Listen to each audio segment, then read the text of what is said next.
Good morning. Here we are. We're down to a handful of weeks before the big election, and I promised that I would do this until then, carry us through. I'm doing this for me. I'm doing it for you. I'm doing it for us. You could do me a favor if you think this is helpful. Make sure that you're subscribed to my YouTube channel, which you probably are if you're here, and also like this video if you find it helpful, and share it. I would love, before we get to Election Day, if there's more people that might join us. So if you share this on your social media, Facebook, Twitter, Instagram, whatever, you and you allow some other people to access this, that brings us together. It brings us together in a practice. And you know, the time is now for people to really prepare themselves for whatever's coming. We're not sure what it is. Yeah, hopefully it's just a normal election with a winner and a loser and a democratic moment, a moment where we decide our life together. But this hasn't been a normal year, and it doesn't feel like a normal time. So I don't know if what I'm doing here has that much potential to help.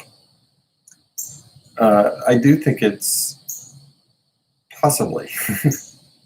And so what I'd like you to do is just like, subscribe, and share, and see if other people might want to join us.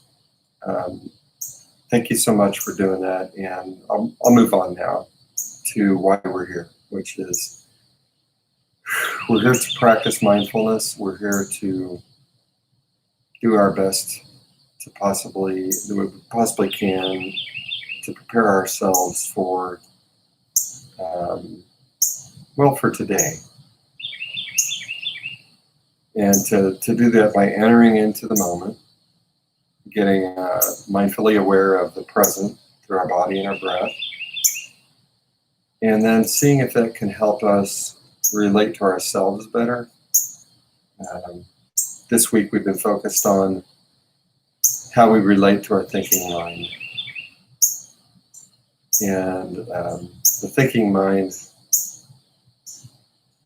the part of us that always has commentary about our experience.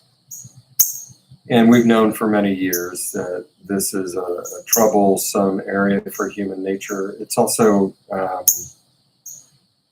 an area of strength if we know how to work with it.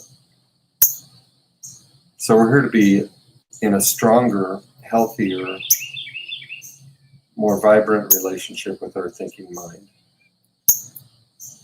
And we've been doing that this week. Oh, somebody wants in. We've been doing that this week by listening to sounds and seeing if it's possible to relate to those sounds in a different way. Relate to those sounds as if they're events, which they are, and separate ourselves from the labels of those events, not be so attached to our thoughts, not be so attached to our interpretations. And if we can do that, the benefit of that is that our interpretive mind, the part of us that's commenting on what's happening, has a tendency to fill in gaps of awareness with negativity.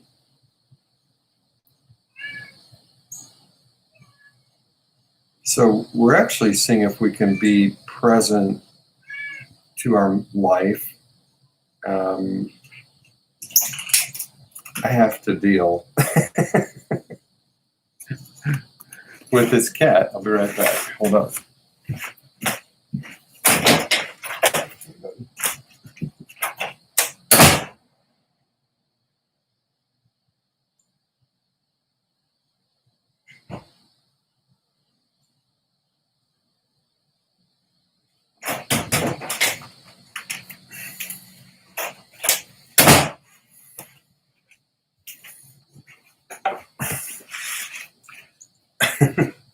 Sorry for that. Sorry about that. Little Tim the cat wanted to join us, and I would typically let him, but he just is pretty aggressively in need of my attention. Almost like a thinking mind would be, scratching at the door. So, this is an area of mindfulness practice that is probably, in a way, the most difficult, but also the most potentially beneficial. If you've ever heard of Eckhart Tolle, I love the story of how he came to the awareness that caused him to write several books and become kind of an international resource for mindfulness. He has his own particular view. But in brief, he was a diligent student of philosophy, and when he was in university as a young man, he was growing increasingly anxious. The more he studied, the more he read, the more knowledge he had. He was just anxious and couldn't sleep. His mind was overrun by too many thoughts. And he reports that he was laying in bed one night and he was thinking in his non-sleep state, insomnia. And he heard himself thinking, I can't stand myself any longer. I can't stand myself any longer. And he was just really tied up in knots. And as he laid there hearing those words, all of a sudden he had a first insight, which was like, who am I? And who's the self I can't stand? Are there two of me? Like, what is going on? Still agitated, still restless. Then as he sat with that, something dawned on him. He says, like, I am me. I'm not sure what that is, but I know the part I can't stand is my thoughts. Oh, I am not my thoughts. And he felt this separateness from his thoughts. And then he fell asleep. And then he woke up the next morning, by his report, woke up and did his normal routine, hadn't really thought about what had happened in the night. And then he noticed, as he sat down and was drinking his coffee, looking out of his window, and he was just like, wow, that tree is amazing. This coffee is, smell it. And he realized that he was like, I'm actually just in this moment and I'm not my thoughts. And he had what happens sometimes, kind of an instant fundamental change in his awareness, which is like liberating.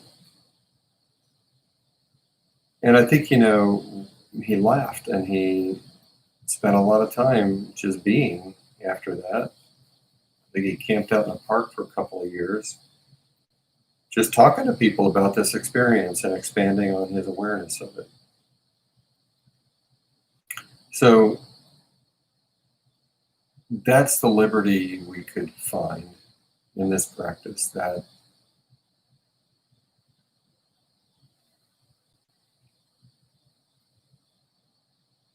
if I'm not my thoughts, if my mind is like the sky, my being is like the sky, and my thoughts are like different patches of weather that travel through. And if I can kind of let myself be the observer or be the bigger reality, something changes. It's that simple. And you'd have to find that out for yourself, what that change would be. But when people experience that change, they report a greater freedom. It's what our democracy is about. It's the freedom to be ourselves. So let's just practice this again and see what it does for us.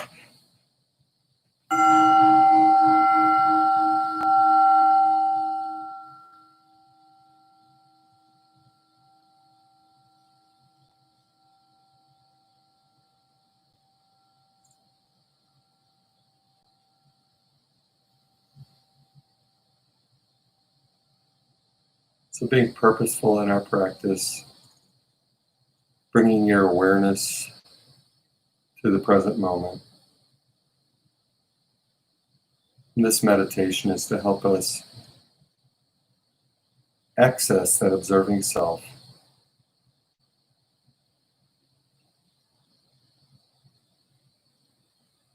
that's different than any one aspect of ourselves, of our experience.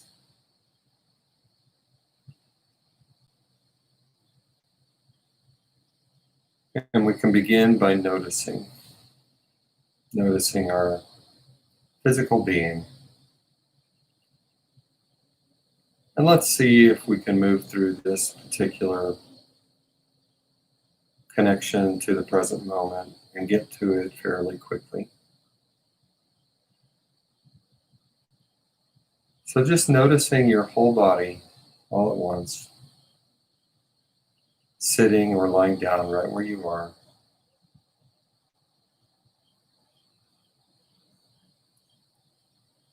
Seeing if it's possible for you to take it all in.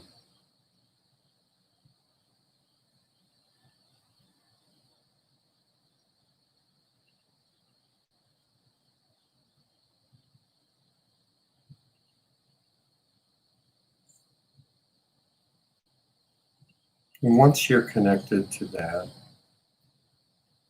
let yourself for a little while play with that awareness. Zoom in on specific parts of your body and all the sensations that are there. And then zoom out with your awareness and take it all in.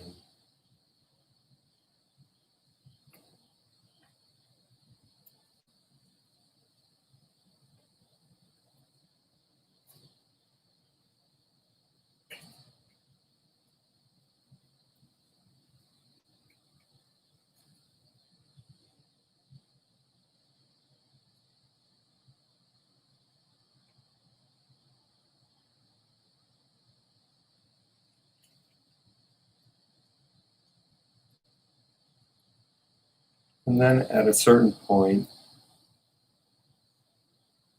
gathering your awareness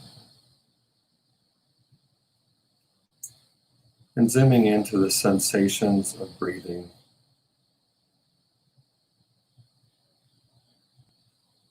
Starting with the air moving in and out of your nostrils.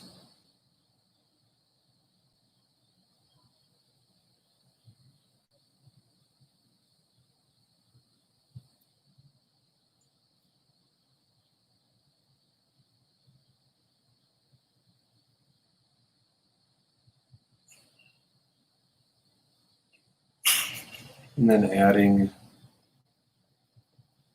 the sensations of breath that occur in your belly and chest.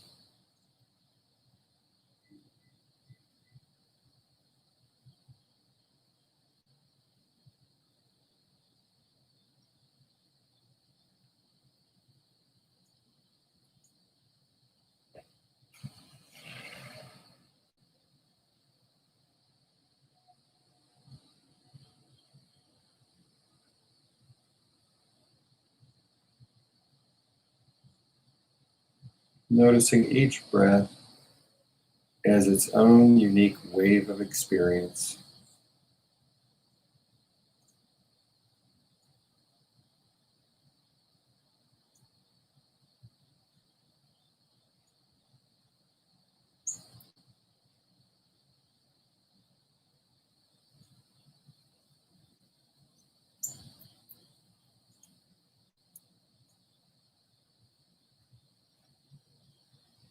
And then zooming out and taking in the whole body again, noticing how the whole body is participating in breathing.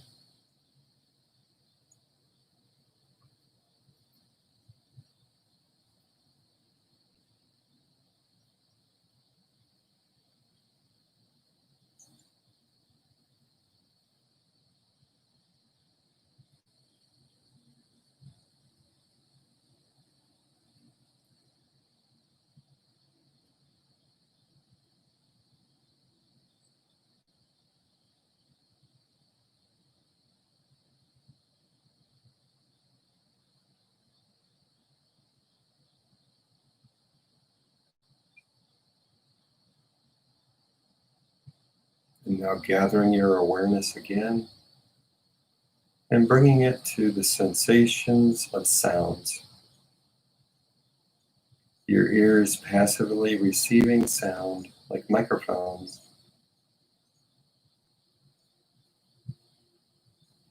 And seeing if it's possible for you to go directly to the actual experience of the sound, letting the label attached to the sound fall away or fade into the background. It might be there, but just lean in your awareness more completely into the sounds as events occurring all around you, some of them far, some of them near, maybe even some from within your own body.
Each sound a unique event that comes into existence and then disappears.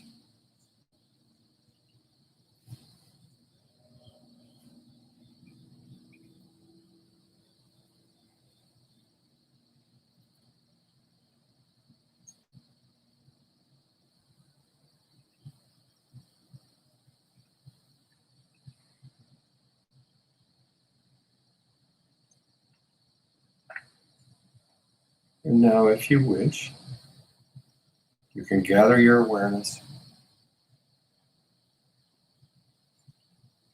and turn that towards your thoughts.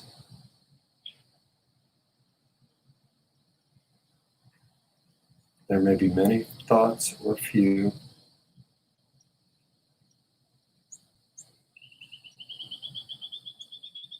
And seeing what it's like to just notice how thoughts come into existence, linger, and then pass through.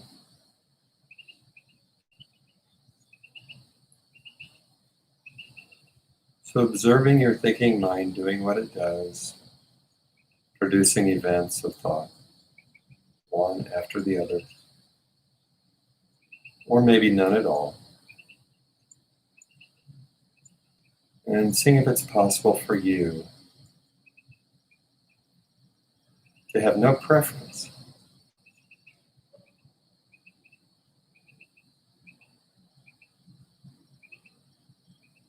Just being an observer. Your mind like the sky, each thought like something passing through.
You may notice a tendency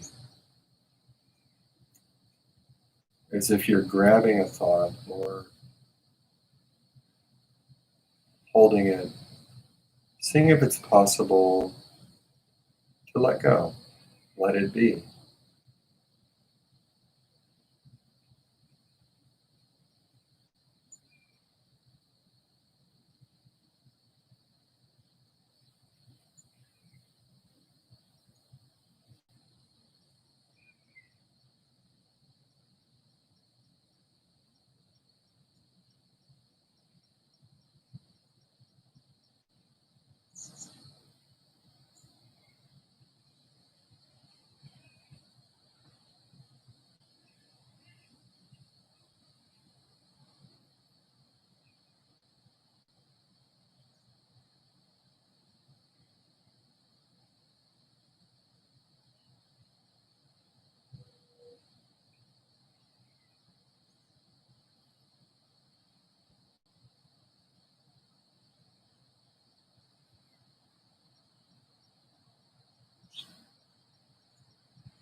If any of this becomes too difficult or complicated, just go back to your body and your breath, starting over if you wish, or staying there.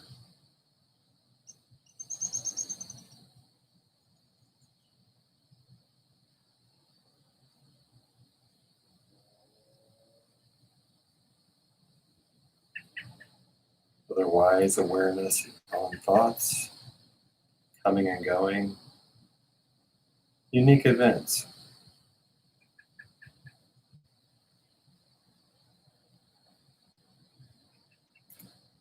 The mind and the body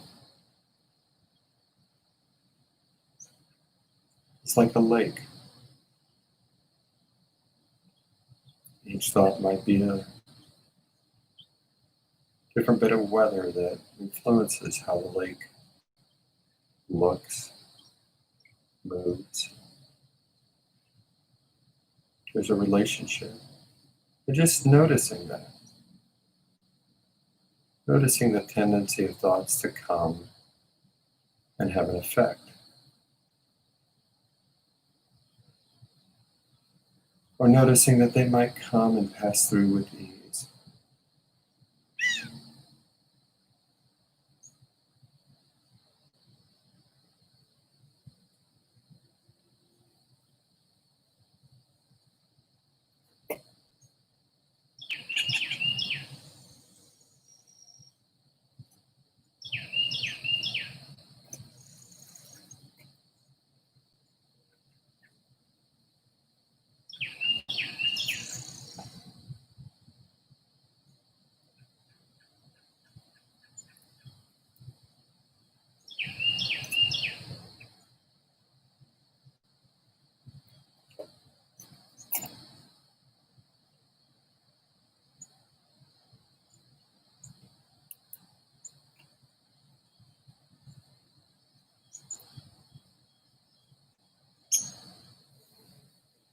You're now returning your awareness,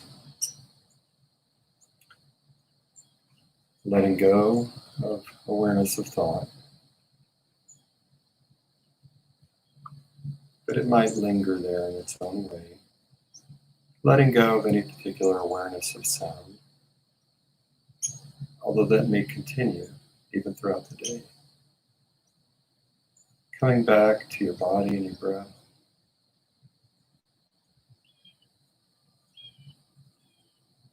Settled and grounded in this moment.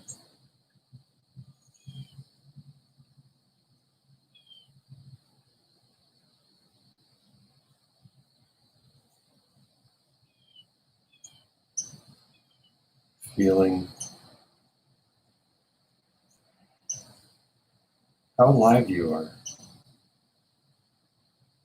Right here, right now, breath by breath. moment by moment.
So opening your eyes, looking around.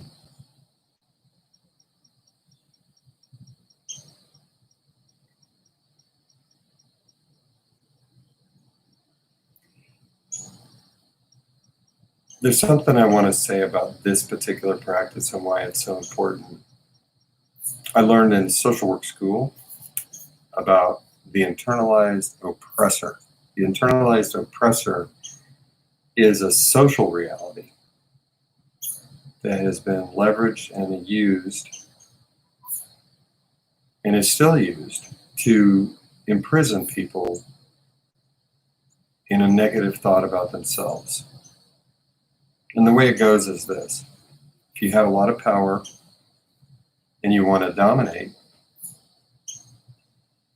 a group of people, you first of all announce to them that they are less than, and then you punish them and you attack their strength and you tear it down, and then you make them associate those two things, like your torn down state and your worth and your value are together.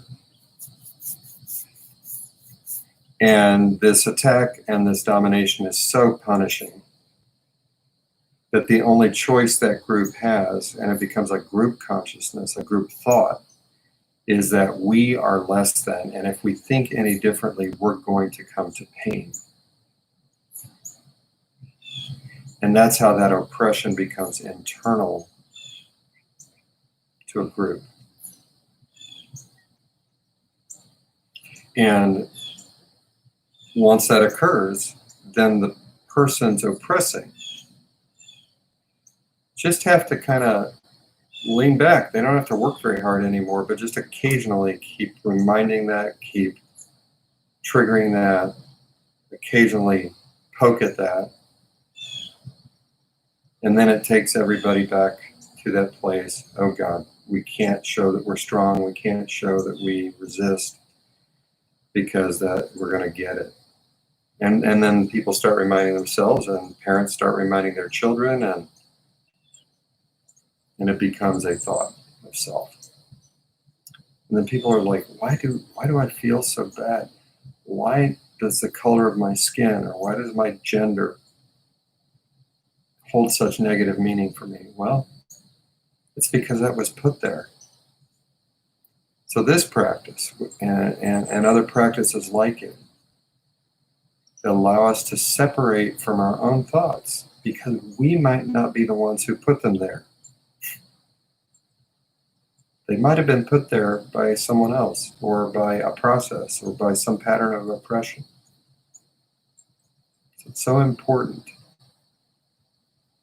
that we seek to free ourselves from the tyranny of our own, possible tyranny of our own minds, because it might have been put there by someone who didn't care about us. And historically, that's even been passed down. Children have taken that in. Children have taken in a state of oppression. It wasn't that long ago in our history that the emotional needs of children were just kind of routinely under assault, or ignored, neglected, in a very consistent way. And a lot of people have taken that in.